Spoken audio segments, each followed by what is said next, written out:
Hey Justin, it's Coach Adams. Just wanted to go over your swing with you from the clinic that we did a week or so ago. Sorry that it's been a while. I've been pretty busy coaching baseball, but we are excited to break down this video. I've also been emailing your dad, and sounds like we're going to be starting up some lessons, about 2 a month or so. So I look forward to doing that. And just so you know, when you do a private one-on-one lesson, you'll get your video the very next day. Sometimes when we have a lot of clinics, especially 2 a week, kind of loads up. But let's get right into breaking down your swing here. The two things that we worked on in this clinic were our track, or keeping our elbows in so that our bat path didn't get too long. So the first place, if you see my laser pointer right here, we're just going to keep an eye on this back elbow the first time through the swing. And let's just watch it. Stays right and close to your body. Now the really good thing is what we talked about, the slot. Your elbow drops in that slot right there. That back elbow gets close to your body, and then as your hips turn, that elbow comes through. And we can really see it right here. That elbow is close to your body. That's a good thing. So now let's go back and let's take a look at your front elbow during this swing. Starts out it's pretty good.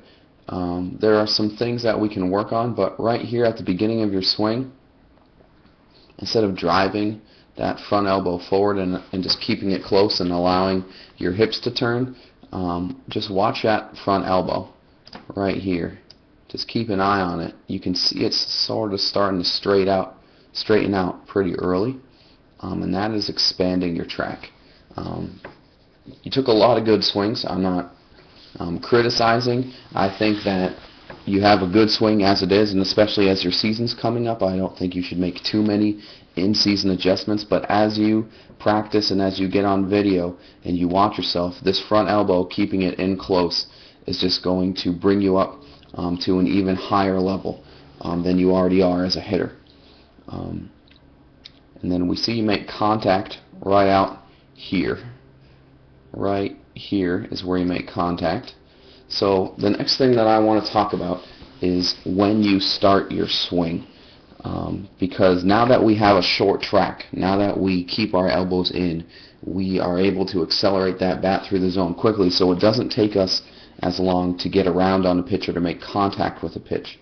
So what we're going to do is we are going to go through each and every one of your swings, and I'll slow it down through the swing, and I'm going to put a little box where contact is made, because the ideal place for contact, I'll use a little circle, is right out here right in front of your front leg. And this is not a huge gap. It's not the end of the world. You are still hitting the ball hard in the cage. You're hitting it up the middle and the other way, but if you bring that contact back a little bit to where this oval is, it will help you drive the ball even further and to all fields. And the way that we're going to do that is we are going to start later. So when our pitcher's loading, or when our pitcher is getting ready to deliver the ball, or the front toss, we're going to work on our timing, and we're going to start our whole swing just a tick later, 1 or 2 slow motion frames later, so that when we're hitting the ball, it's not out here in the square, it's rather back here in the oval. So let's go back through all your swings. This will be a cool thing for you as well, because you'll be able to see all of your swings in slow motion. And let's put a box around each one, each swing. So I'll go fast motion until you start, and then I'll slow motion. I will click through your swing just so you can watch your mechanics and work on all of those things that we've been talking about.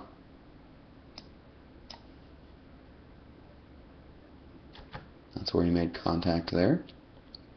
And we're going to go fast motion here until you start your swing, and then we're going to go back into slow motion.